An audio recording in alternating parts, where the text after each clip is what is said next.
J'ai découvert ce que Bigfoot fait réellement des corps humains durant l'hiver 1997, et la vérité est bien plus troublante que n'importe quelle légende ou histoire racontée au coin du feu ne pourrait jamais vous y préparer.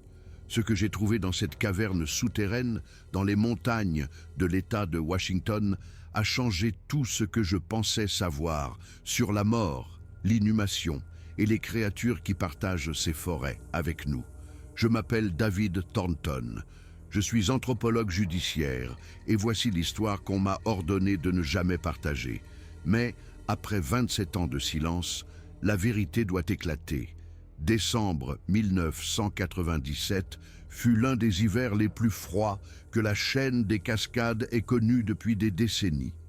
La neige tombait presque quotidiennement, recouvrant les forêts du centre de Washington de couches de blanc qui donnaient aux pins centenaires des allures de cartes de Noël.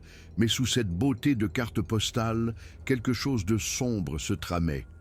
J'avais 34 ans à l'époque et je travaillais comme anthropologue judiciaire pour l'État de Washington.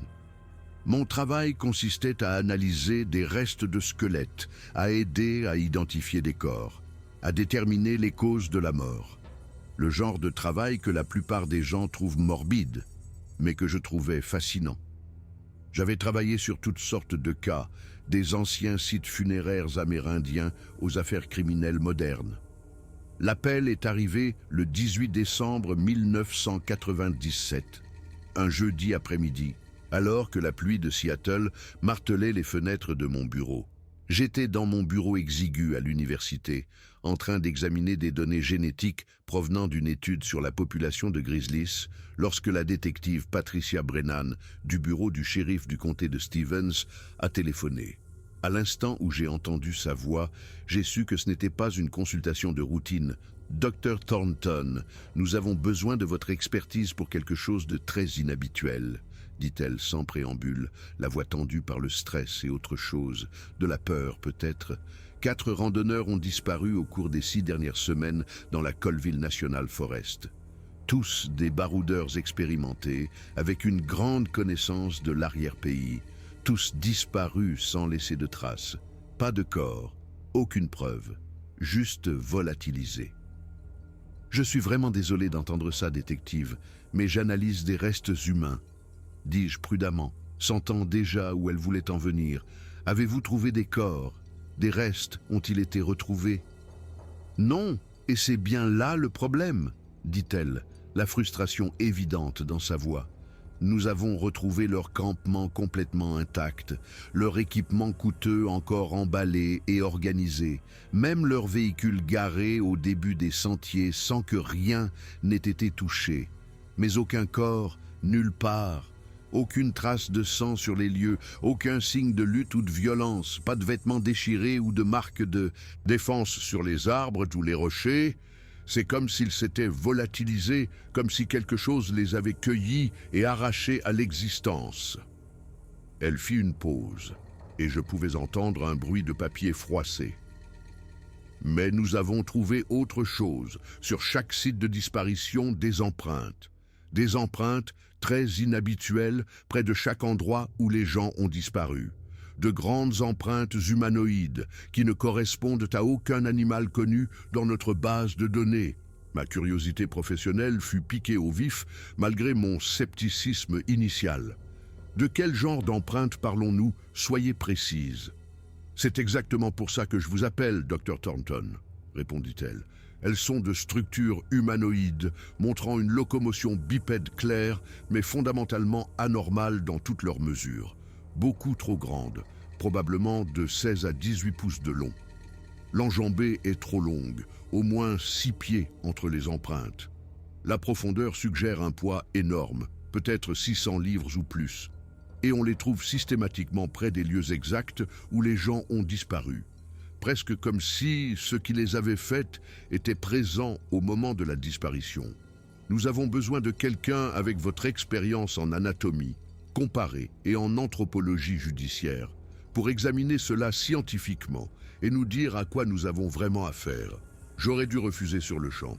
J'avais une charge de travail considérable, des examens de fin d'année à corriger pour mon cours d'anthropologie judiciaire, Et Noël n'était que dans une semaine. Ma sœur organisait une réunion de famille depuis des mois et me tuerait si je la manquais. Mais quelque chose dans la voix de la détective Brennan, ce mélange particulier de frustration professionnelle et de peur sincère qui ne survient que lorsque des forces de l'ordre expérimentées font face à quelque chose de véritablement inexplicable, me fit reconsidérer ma décision.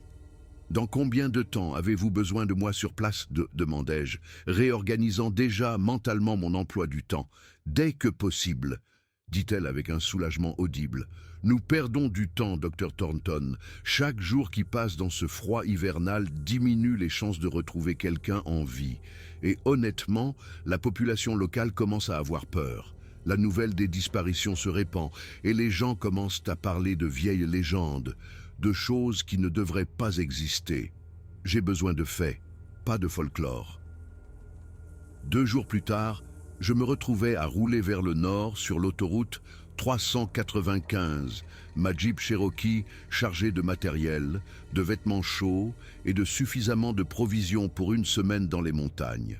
La météo annonçait encore de la neige, mais le bureau du shérif avait insisté sur le fait que cela ne pouvait pas attendre. Des gens avaient disparu, et avec chaque jour qui passait dans le froid, de l'hiver, les chances de les retrouver vivants, ça me nuisait. J'arrivais à Colville, une petite ville de bûcherons d'environ 5000 habitants, juste au moment où le soleil se couchait derrière les montagnes. Le bureau du shérif était un bâtiment modeste sur Main Street, décoré de lumières de Noël, qui semblait déplacé au vu de la gravité de la situation. La détective Brennan me rejoignit sur le parking. Elle avait la quarantaine, des cheveux blonds courts, et l'air buriné de quelqu'un qui avait passé des années à travailler en extérieur. « Dr Thornton, merci d'être venu dans un délai aussi court. Je sais que ce n'est pas votre genre d'affaires habituel. »« Appelez-moi David, » dis-je. « Et vous avez raison, ça ne l'est pas, mais je suis intrigué. Vous avez mentionné des empreintes inhabituelles. Entrez, je vais vous montrer ce que nous avons. » Les murs de la salle de conférence étaient couverts de cartes, de photographies et de chronologies. 4 visages me fixaient depuis des avis de recherche Gregory Chen, 29 ans, disparu le 9 novembre. Michael Kowalski, 35 ans, disparu le 23 novembre.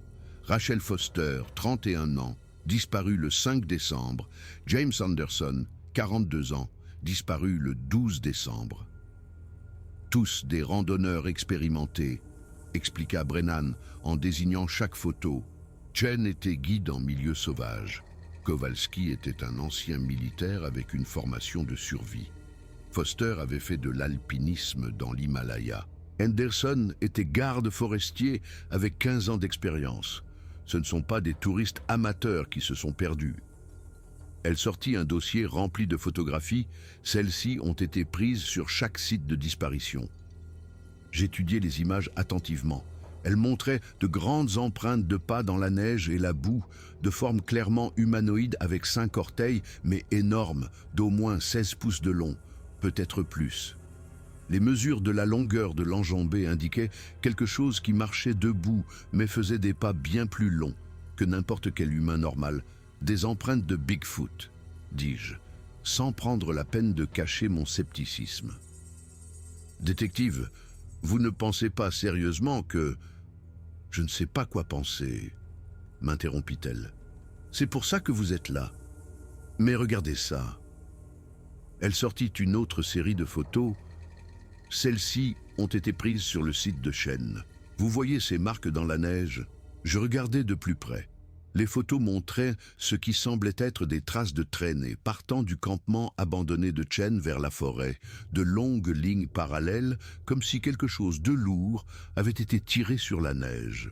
Ça pourrait être la victime qui a tenté de ramper, suggérai-je, bien que quelque chose dans le motif ne corresponde pas tout à fait à cette explication. C'est ce que nous avons pensé au début, mais regardez la distance. Ces marques s'étendent sur plus de 200 mètres avant de disparaître dans la forêt dense. Et il n'y a pas de sang, David, pas une seule goutte. Quelqu'un qui ramperait sur une telle distance dans la neige avec une blessure assez grave pour l'empêcher de marcher, il devrait y avoir du sang. Elle avait raison, j'avais travaillé sur suffisamment de scènes de crime pour le savoir. « Que disent les habitants ?» demandai-je. L'expression de Brennan s'assombrit. « C'est l'autre chose. Les anciens de la ville, les bûcherons qui travaillent dans ces forêts depuis des décennies, ils ne veulent plus aller dans cette partie de la Colville National Forest. Ils disent que la région est maudite, que les gens qui y entrent n'en ressortent pas. Ils parlent... » Elle hésita. « Ils parlent du gardien des eaux. Le gardien des os ? C'est une légende locale qui remonte à avant la fondation de la ville. Les tribus Spokane et Kalispel ont des histoires sur une créature qui vit dans les parties les plus profondes de la forêt. Ils disent qu'elle rassemble les défunts, les emmène dans un lieu sacré. Ils lui donnent différents noms, mais le sens est le même. Un être qui garde la frontière entre la vie et la mort. Je me suis assis assimilant cette information. En tant que scientifique, je ne croyais ni aux légendes ni aux gardiens surnaturels. Mais 4 personnes avaient disparu et les preuves suggéraient que quelque chose d'inhabituel se passait. « Qu'attendez-vous de moi ?» demandai-je. « Demain matin, nous envoyons une équipe de recherche dans la zone où Anderson a disparu il y a 6 jours. C'est le site le plus récent et nous espérons qu'il pourrait y avoir encore des preuves qui n'ont pas été ensevelies par la neige. Je veux que vous soyez là. Je veux votre avis d'expert sur tout ce que nous trouverons. » J'acquiesçais. Je devrais voir le terrain, examiner toute preuve physique de mes propres yeux. S'il y a des restes, je peux aider à les identifier et potentiellement déterminer ce qui s'est passé. Bien, nous partons à l'aube. Couvrez-vous bien, il est prévu qu'il fasse moins 10 degrés là-haut, et c'est sans compter le refroidissement éolien. Le lendemain matin, nous nous sommes rassemblés sur le parking du bureau du shérif à 6 heures précises, bien avant que l'aube ne se lève sur les montagnes. Outre la détective Brennan et moi-même, il y avait 2 jeunes adjoints, Marcus Whitfield et Elena Santos, tous 2 dans la fin de la vingtaine, et visiblement nerveux à propos de la mission qui leur avait été confiée.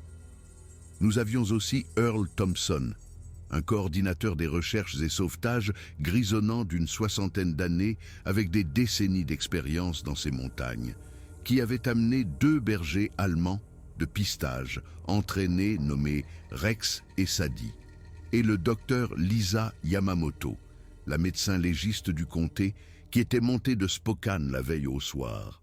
Le trajet jusqu'au début du sentier a duré 90 longues minutes sur des routes forestières de plus en plus étroites et mal entretenues qui s'enfonçaient plus profondément dans la nature sauvage. La neige fraîche de la tempête de la nuit précédente rendait la conduite périlleuse, et plus d'une fois nos véhicules ont dérapé dangereusement près d'à pics vertigineux. Nous nous sommes finalement garés à un point d'accès isolé qui n'était guère plus qu'un élargissement de la route forestière et avons commencé notre randonnée dans la vraie nature sauvage. La neige nous arrivait aux genoux à de nombreux endroits, rendant notre progression d'une lenteur exaspérante et physiquement épuisante. Les chiens d'Earl ouvraient la marche avec empressement, leur souffle créant des nuages de vapeur dans l'air glacial du matin, leurs pattes laissant de petites empreintes à côté de nos traces de bottes bien plus grandes. Après 3 heures exténuantes de marche en montée dans la neige, nous arrêtant fréquemment pour reprendre notre souffle dans l'air raréfié de la montagne, nous avons finalement atteint le dernier campement connu de James Anderson. Sa tente était toujours là, dans une petite clairière, partiellement effondré sous le poids accumulé de la neige de plusieurs tempêtes. Son sac à dos était à l'intérieur de la tente, complètement intact et toujours bien organisé. Un foyer éteint montrait où il avait cuisiné son dernier repas, le bois calciné et les cendres conservées sous une fine couche de glace. Tout était exactement là où il devait être. Sauf Anderson lui-même, les chiens ont immédiatement flairé une piste qui s'éloignait du camp pour s'enfoncer dans une forêt plus dense. Ils ont tiré Earl avec urgence vers une zone de sous-bois épais et d'arbres centenaires, aboyant avec enthousiasme de cette manière qui signifiait qu'ils avaient trouvé quelque chose d'important. Nous avons suivi aussi vite que la neige profonde le permettait, nos bottes craquant bruyamment sur la croûte gelée. C'est alors que je les ai vues clairement pour la première fois, les empreintes. Elles étaient exactement comme les photographies que la détective Brennan m'avait montrées, mais les voir en personne était entièrement différent, plus viscéral, plus indéniable, d'énormes empreintes de pas humanoïdes enfoncées profondément dans la neige, assez fraîches pour ne pas avoir été complètement comblées par les nouvelles chutes, montrant des détails remarquables. La longueur de l'enjambée était incroyable. Facilement 6 pieds entre chaque pas, suggérant quelque chose, se déplaçant avec détermination et confiance sur un terrain qui nous ralentissait jusqu'à nous faire ramper. Quoi que ce soit qui ait fait ça est absolument massif, dis-je, m'agenouillant prudemment à côté d'une empreinte particulièrement nette pour l'examiner de plus près avec mon œil de professionnel. La profondeur et les schémas de compression suggèrent un poids d'au moins 600 livres, peut-être plus proche de 700. Et c'est définitivement un bipède marchant constamment sur 2 jambes avec une démarche qui montre un équilibre et une coordination remarquables. Serait-ce un ours marchant debout ? Suggéra Whitfield avec espoir, bien que sa voix manque totalement de conviction et que ses yeux montrent qu'il ne croyait pas à sa propre théorie. J'ai étudié en détail les empreintes d'ours et leur schéma de déplacement, répondis-je, passant délicatement mon doigt ganté le long du bord de l'empreinte. Ce ne sont pas des empreintes d'ours à aucun stade de locomotion. Regardez très attentivement la configuration des orteils ici. L'empreinte nette de la voûte plantaire, le dessin de l'attaque du talon. C'est tout autre chose, quelque chose qui n'existe pas dans nos classifications taxonomiques actuelles. La piste s'enfonçait plus profondément dans la forêt, les empreintes parfois accompagnées de ces mêmes traces de traînées que nous avions vues sur les photos. Nous avons suivi pendant plus d'1 heure, grimpant plus haut dans les montagnes, jusqu'à ce que nous atteignions une zone où d'énormes rochers créaient une formation naturelle. Les chiens s'arrêtèrent brusquement, se mirent à gémir et refusèrent d'aller plus loin. Earl tenta de les amadouer, mais ils reculèrent, clairement effrayés par quelque chose devant eux. « Ce n'est pas bon signe », marmonna Earl. « Ces chiens ont pisté dans toutes les conditions. Je ne les ai jamais vus refuser une piste comme ça. »« Je passe devant », dit Brennan en dégainant son arme de service. « David, vous venez avec moi. Vous autres, restez ici avec les chiens. » Nous avons avancé prudemment entre les rochers. De l'autre côté, nous avons trouvé une ouverture étroite dans la paroi rocheuse, partiellement dissimulée par la végétation en surplomb, l'entrée d'une grotte, mais pas naturelle.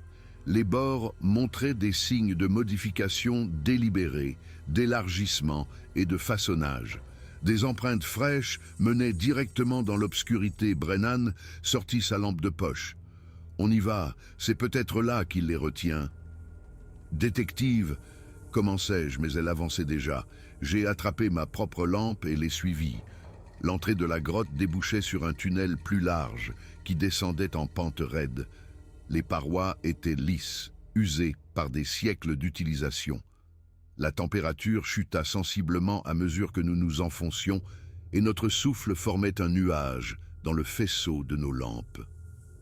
Après environ 60 mètres, le tunnel s'ouvrit sur une immense caverne. Ce que nous y avons vu nous a cloués sur place. La caverne était énorme, faisant facilement 30 mètres de large et 15 de haut, mais ce n'est pas sa taille qui nous a choqués. C'était ce qu'elle contenait.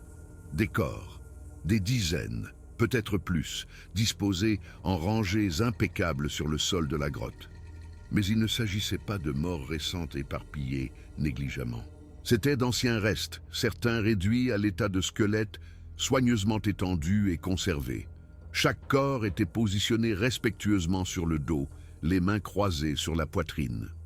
Des objets personnels avaient été placés à côté de chacun d'eux, sac à dos, montre, papier d'identité, portefeuille. L'air était assez froid pour préserver les tissus des défunts plus récents. « Mon Dieu !» murmura Brennan. Qu'est-ce que c'est que cet endroit? C'est un cimetière, dis-je, ma formation d'anthropologue reprenant le dessus malgré le choc. Quelqu'un ou quelque chose amène des corps ici depuis longtemps. Regardez la conservation, la disposition. C'est délibéré, c'est un rituel. Un son provenant du fond de la caverne nous fit sursauter tous les deux. Une vocalisation grave et grondante, pas tout à fait humaine mais portant une intention claire. Brennan leva son arme, ses mains tremblant légèrement. « Montrez-vous » cria-t-elle. « Nous sommes armés !» Je posai une main sur son bras. « Détective, baissez votre arme.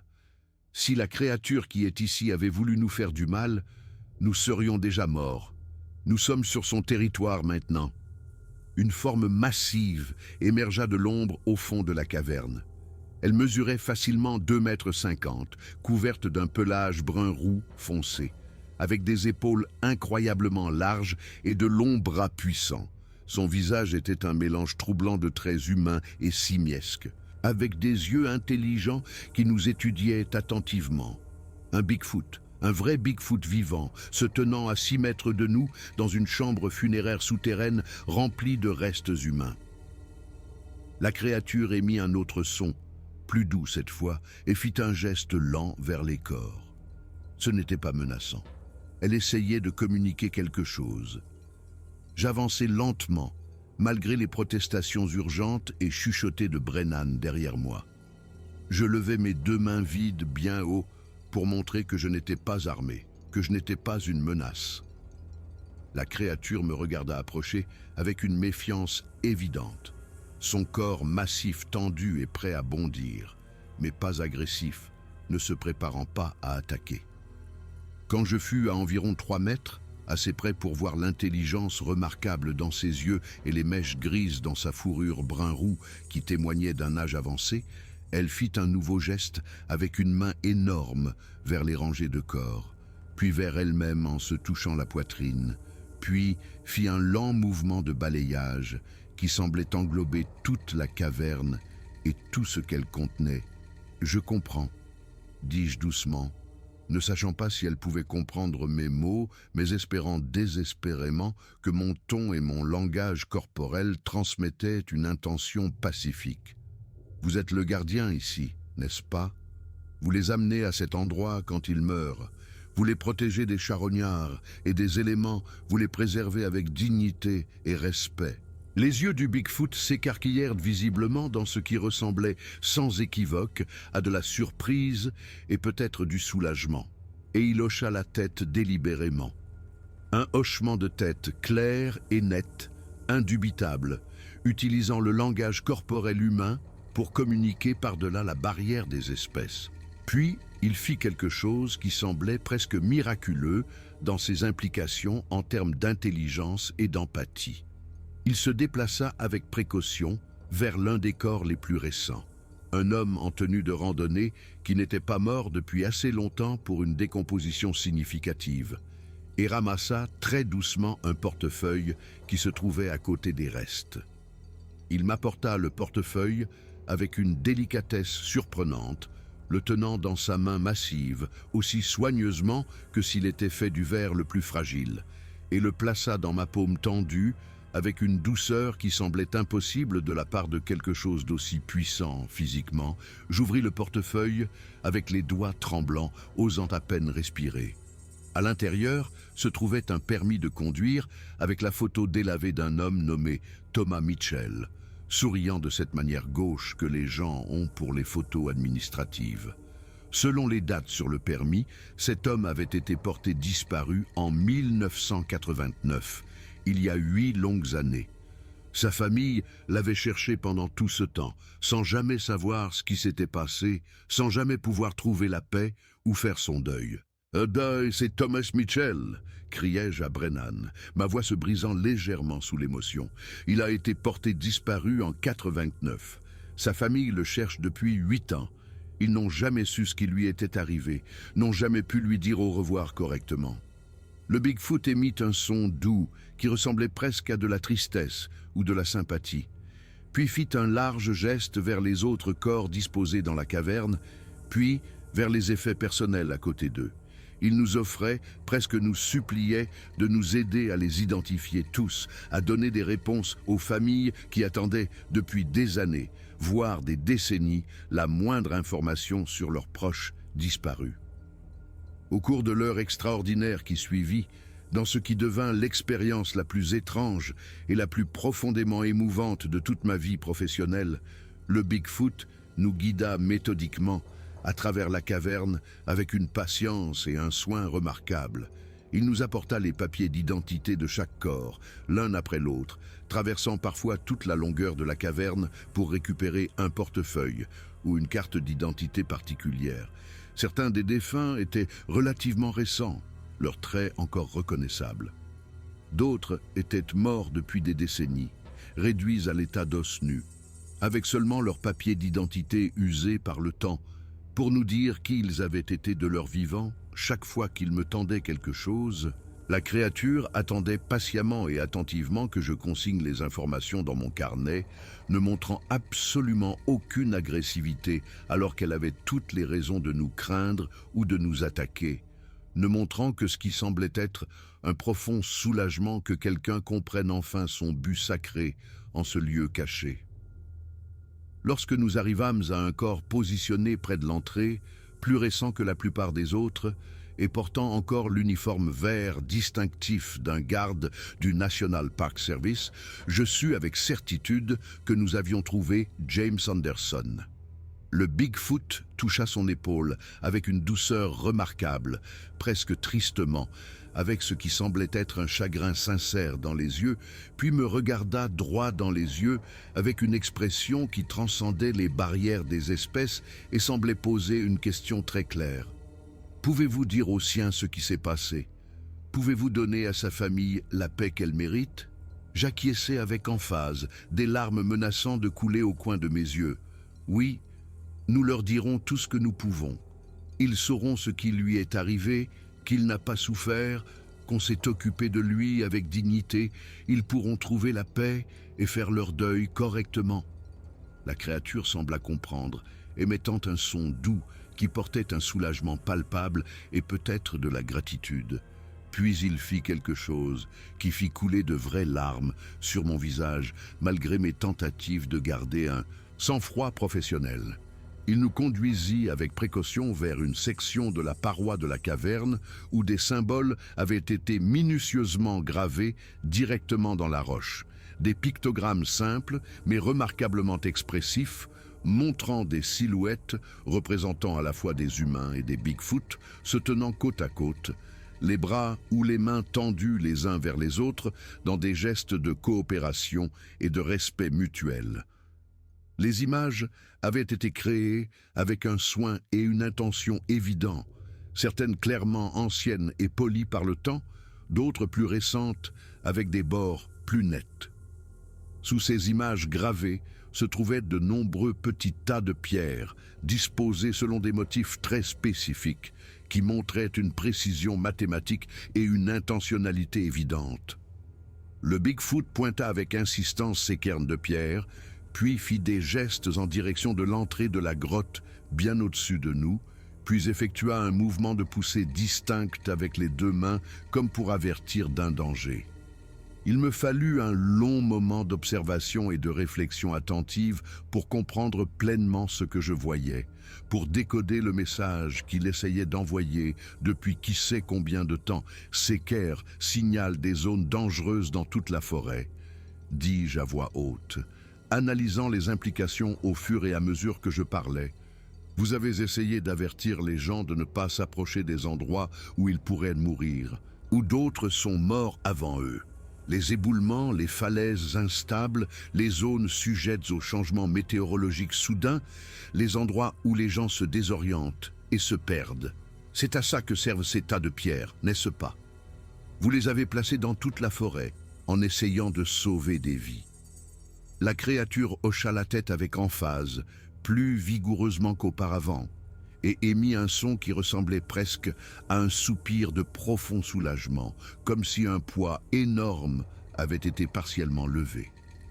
Elle avait désespérément essayé de sauver des vies humaines pendant des années, peut-être des générations, pour empêcher que d'autres corps ne rejoignent cette triste collection dans le cimetière, mais ces avertissements soigneusement placés n'avaient pas du tout été reconnus par les humains, considérés comme des formations naturelles aléatoires ou totalement ignorées.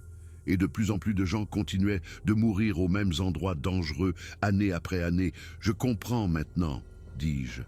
Ce n'est pas vous qui causez ces morts, vous essayez de les empêcher. Et quand les gens meurent, malgré tout, vous les amenez ici, vous les préservez avec dignité, vous veillez sur eux. » Le Bigfoot tendit lentement la main, avec précaution, et toucha ma main avec un de ses doigts massifs. Le contact ne dura qu'une seconde, mais à cet instant, je ressentis une connexion qui transcendait les espèces, une compréhension qui dépassait le langage ou l'apparence. Cette créature accomplissait un devoir sacré depuis plus longtemps que je ne pouvais l'imaginer, ne demandant rien en retour, n'attendant aucune reconnaissance. C'était le gardien des eaux, exactement comme le disaient les vieilles légendes. Brennan avait observé toute la scène dans un silence stupéfait. « David !» dit-elle enfin, sa voix à peine plus qu'un murmure. « Comment allons-nous expliquer ça? Qu'allons-nous dire aux gens ?» Je regardais les rangées de restes soigneusement conservés, le Bigfoot se tenant patiemment à côté de ses protégés, les symboles d'avertissement qu'il avait gravés dans l'espoir que quelqu'un comprendrait enfin. « Nous leur dirons que nous avons trouvé Anderson, dis-je. Nous leur dirons que nous avons trouvé un site funéraire qui explique de nombreux cas de personnes disparues. Mais l'emplacement exact, la vérité sur le gardien ici, ça reste entre nous.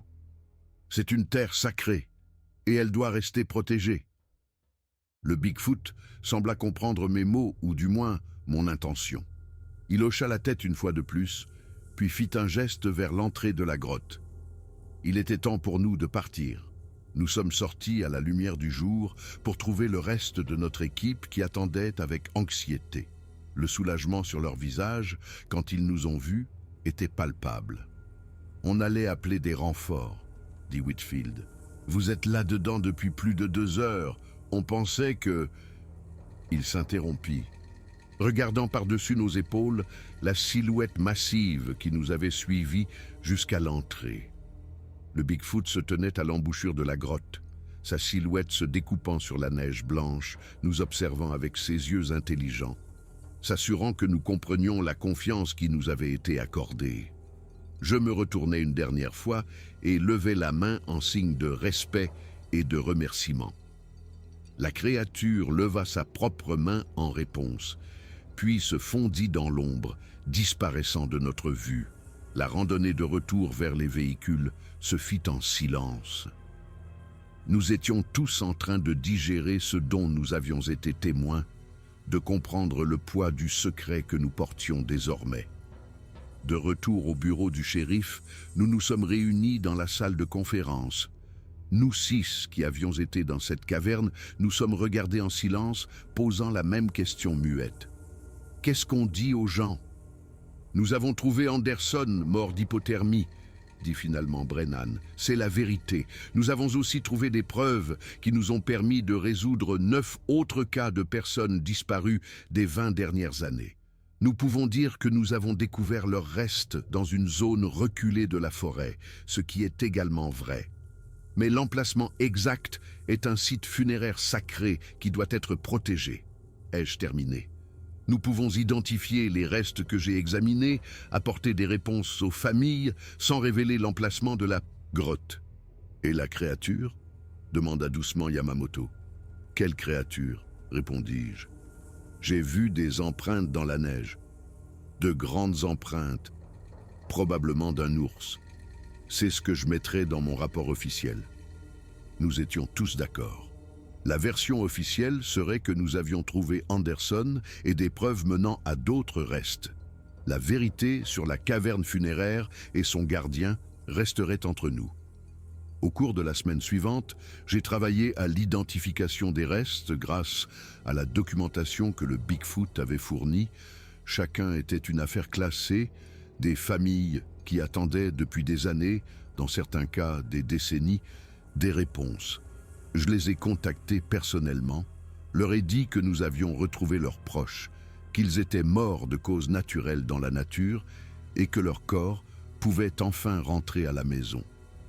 La gratitude et le soulagement dans leur voix étaient bouleversants. J'ai travaillé avec le National Forest Service pour placer des avertissements de danger officiels dans les zones marquées par les cairns de pierre du Bigfoot.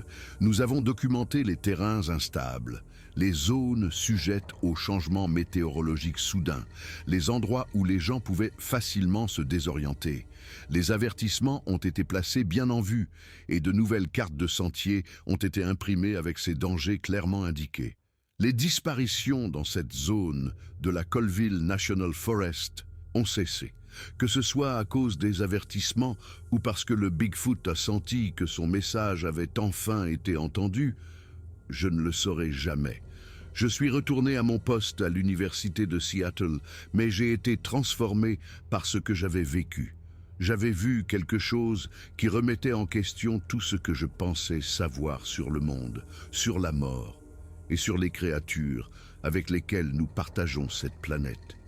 Parfois, tard dans la nuit, je pense à cette caverne, au plus profond des montagnes. Je pense au Bigfoot montant la garde sur ses restes soigneusement conservés, accomplissant des rituels funéraires transmis de génération en génération. Je pense à l'intelligence et à la compassion qu'il fallait pour prendre soin des défunts d'une autre espèce, pour les honorer dans la mort, même si les leurs ne le sauraient peut-être jamais. J'ai honoré cette confiance pendant 27 ans maintenant. Je n'ai révélé à personne l'emplacement exact de cette grotte.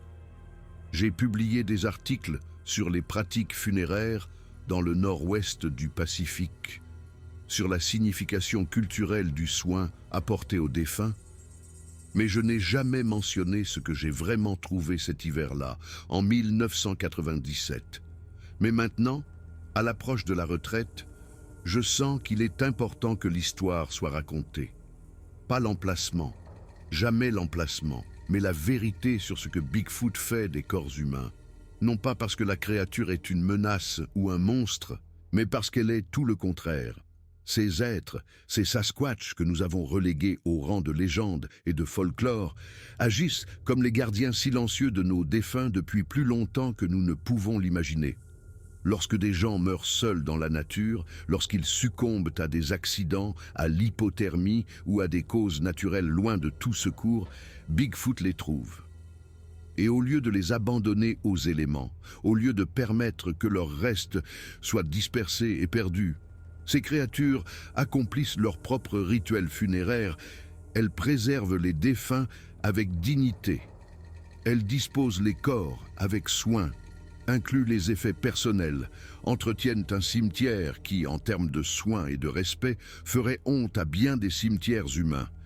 Elles font cela depuis des siècles, ne demandant rien en retour, n'attendant aucune reconnaissance.